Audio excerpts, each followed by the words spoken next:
Hi ನನ್ನ ಪ್ರೀತಿಯ ಗೆಳೆಯರೆ, ಹೇಗಿದ್ದೀರಾ? ಎಲ್ಲರಿಗೂ ಹೊಸ ವರ್ಷದ ಶುಭಾಶಯಗಳು. ಇವತ್ತು ಪಾಲಾಡ್ ಪಾಯಸ ಮಾಡೋದು ಹೇಗೆ ಅಂತ ನೋಡೋಣ ಬನ್ನಿ.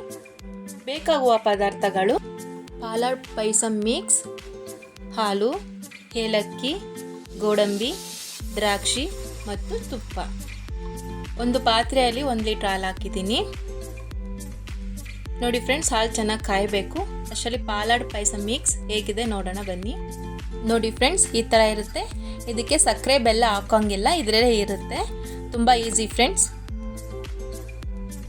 ಹಾಲು ಉಕ್ತಿದೆ ನೋಡಿ ಫ್ರೆಂಡ್ಸ್. ಈಗ ಇದನ್ನು ಹಾಕ್ಕೊಳ್ಳೋಣ. ಇದನ್ನು ಚೆನ್ನಾಗಿ ಮಿಕ್ಸ್ ಮಾಡಬೇಕು.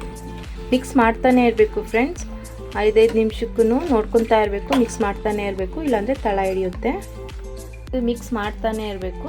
ನಾನು ಏನಕ್ಕೆ ಹಾಲು ಉಕ್ಕಿದ್ಮೇಲೆ ಹಾಕಬೇಕು ಅಂತ ಹೇಳಿದೆ ಅಂದರೆ, ಹಸಿ ವಾಸನೆ ಹೋಗಬೇಕು ಹಾಲ್ದು, ಆವಾಗಲೇ ಟೇಸ್ಟ್ ತುಂಬ ಚೆನ್ನಾಗಿ ಬರೋದು.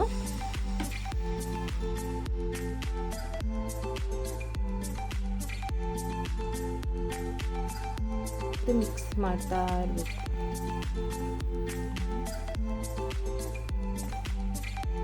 ನೋಡಿ ಫ್ರೆಂಡ್ಸ್, ಈ ಥರ ಹಾಲಲ್ಲಿ ಬೇಯಿಸ್ಕೋಬೇಕು. ಅದು ಬೆಂದು ಸ್ವಲ್ಪ ಗಟ್ಟಿ ಆಗುತ್ತೆ. ಏಲಕ್ಕಿ ಪುಡಿ ಹಾಕೋಣ, ಮಿಕ್ಸ್ ಮಾಡೋಣ. ಚೆನ್ನಾಗಿ ಮಿಕ್ಸ್ ಮಾಡ್ಕೊಳ್ಳಿ. ನೋಡಿ, ಮಿಕ್ಸ್ ಆಗ್ತಾ ಅದು ಹಾಗೆ ಗಟ್ಟಿ ಆಗುತ್ತೆ. ಈಗ ಒಂದು ಚಿಕ್ಕ ಬಾಣಲೆಯಲ್ಲಿ ತುಪ್ಪ ಹಾಕ್ಕೊಳ್ಳೋಣ. ದ್ರಾಕ್ಷಿ ಹಾಕ್ಕೊಳ್ಳೋಣ, ಗೋಡಂಬಿ ಹಾಕ್ಕೊಳ್ಳೋಣ. ಸ್ವಲ್ಪ ಫ್ರೈ ಮಾಡ್ಕೊಳ್ಳೋಣ ಫ್ರೆಂಡ್ಸ್, ಜಾಸ್ತಿ ಬೇಡ, ತುಂಬ ಕಪ್ಪಗಾಗೋದು ಬೇಡ. ಹಿಂಗೆ ನೋಡಿ, ಇಷ್ಟೇ ಸಾಕು. ನೋಡಿ ಫ್ರೆಂಡ್ಸ್, ಈಗ ಲಾಸ್ಟಿಗೆ ಇದು ಹಾಕೋಣ. ಹಾಕ್ಬಿಟ್ಟು ಚೆನ್ನಾಗಿ ಇನ್ನೊಮ್ಮೆ ಮಿಕ್ಸ್ ಮಾಡೋಣ ಫ್ರೆಂಡ್ಸ್. ನೋಡಿ ಎಷ್ಟು ಚೆನ್ನಾಗಿ ಕಾಣ್ತಿದೆ ನೋಡಿ ಫ್ರೆಂಡ್ಸ್. ಬಿಸಿ ಬಿಸಿಯಾದ ಪಾಯಸಂ ರೆಡಿ ಆಗಿದೆ. ಪಾಲಾಡ್ ಪಾಯಸಂ ರೆಡಿ. ಇದು ಕೇರಳದಲ್ಲಿ ತುಂಬ ಫೇಮಸ್ಸು.